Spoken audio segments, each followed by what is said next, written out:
YouTube ada yang saya lihat makan di karton loh, makan mie di karton loh, apa di TikTok tentara kan kasihan kayak gitu, udah kerja capek.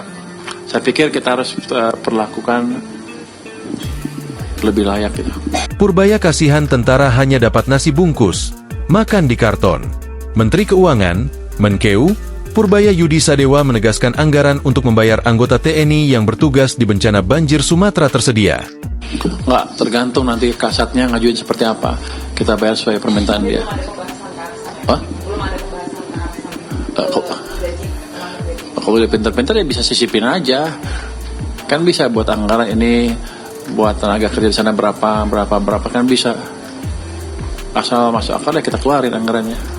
Ujar Purbaya dalam konferensi pers di Kementerian Keuangan, Jakarta, pada Rabu, 31 Desember 2025. Ia pun mengaku miris melihat anggota TNI yang bertugas di daerah bencana Sumatera harus diperlakukan secara layak.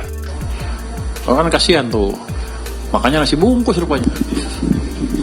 Oh, di YouTube ada yang saya lihat makan di karton loh, makan mie di karton loh, apa di TikTok tentara kan kasihan kayak gitu, udah kerja capek. Saya pikir kita harus perlakukan lebih layak gitu. Tegasnya.